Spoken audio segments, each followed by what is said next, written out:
G'day guys, welcome to Monday afternoon live today. Sorry we're a little bit late. Had a few jobs to do out there around about this morning, so running a little late, but I think it's going to be well worth your while. We've got some pretty interesting news. I won't hold it over and cover the other stories first. I'll jump straight into it. After Maurice coverage on television, I think Friday, of the announcement at Wide Bay Motorsports Park, the IHRA inclusion in a 3-year sanctioning deal for them they've done up there.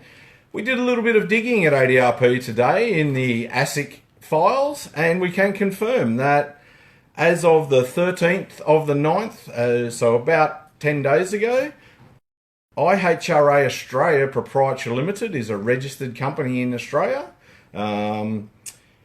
It has 5 directors, Maurice being one of them, Henry Rowsell from Queensland being another, and 3 from the USA, the people you would expect, Mike Dunn, Chris Lincheski, etc.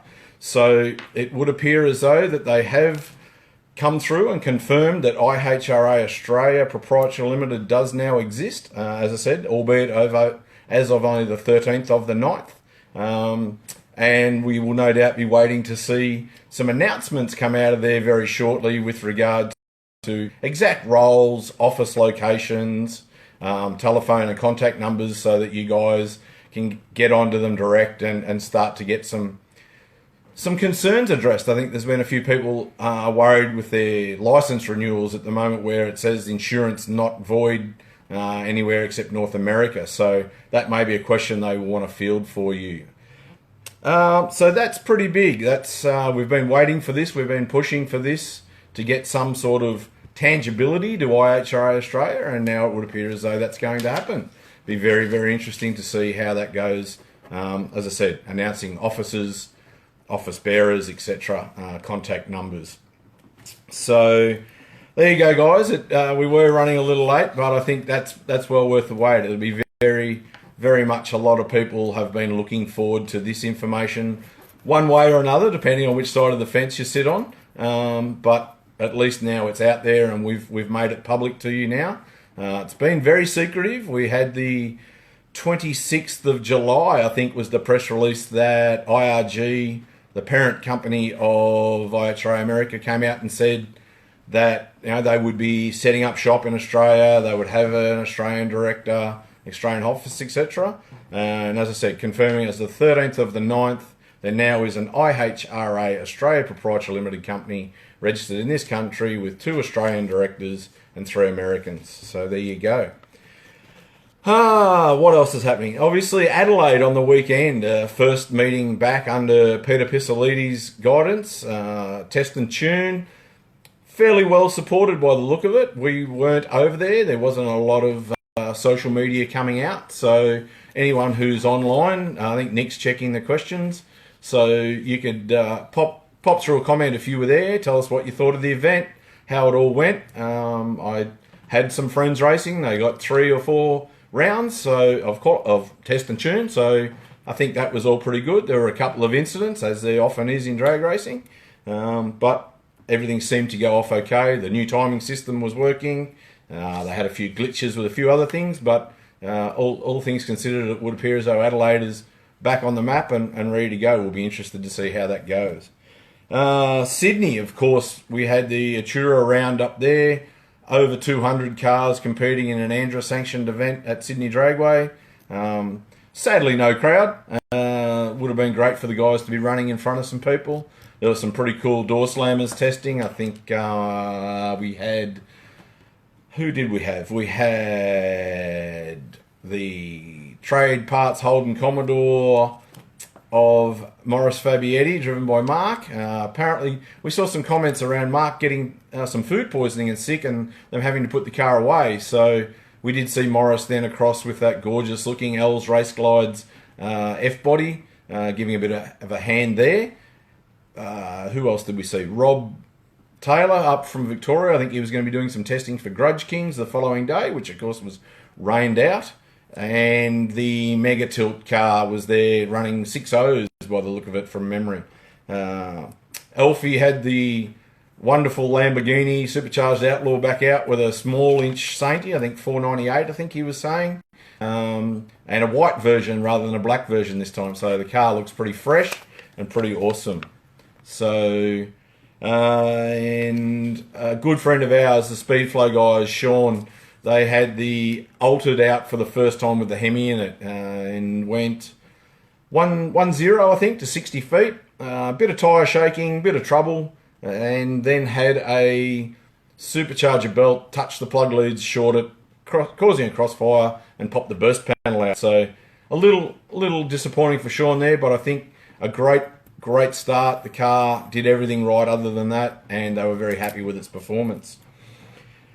Moving forward, I think Swan Hill is the next on everybody's agenda. We all saw the little skid marks on the Facebook page that Lucas has put up some photos, and the guys up there. Some amazing dedication from the guys over at Steel City. Mark Kuhn and his crew, I believe they've primed the track and have just started giving it a bit of a scuff over the weekend.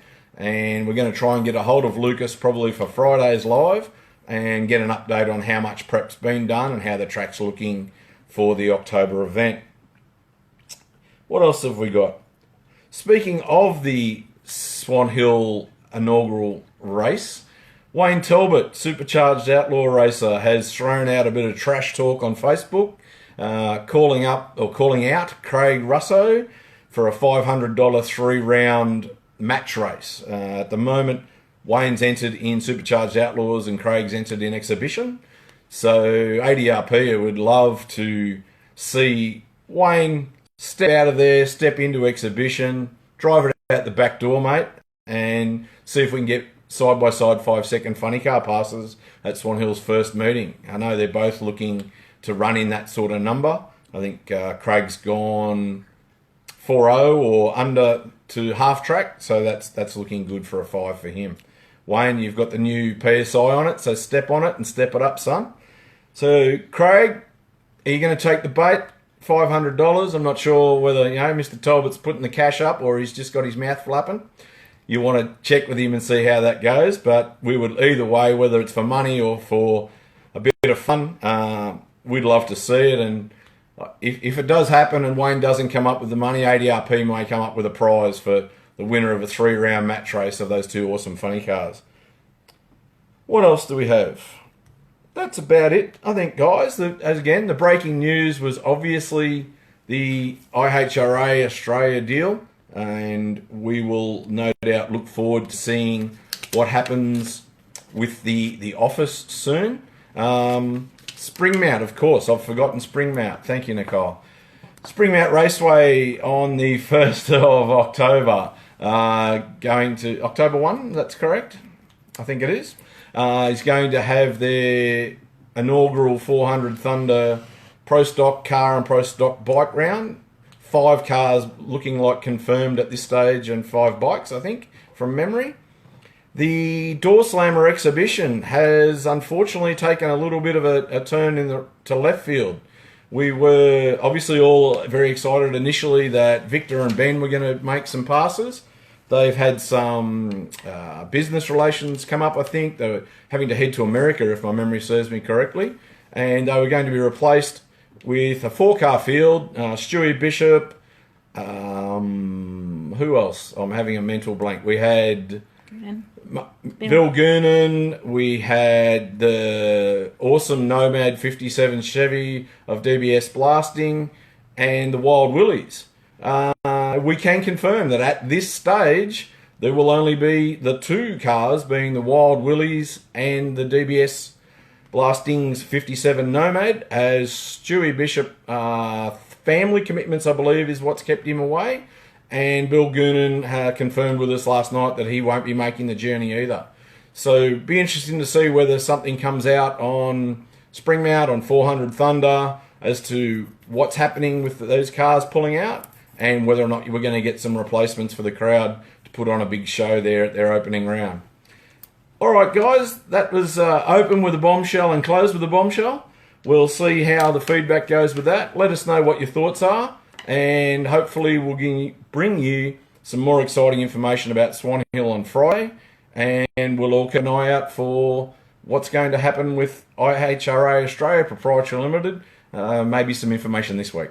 Thanks, guys. Take care. Race safe, and we'll talk to you all on Friday.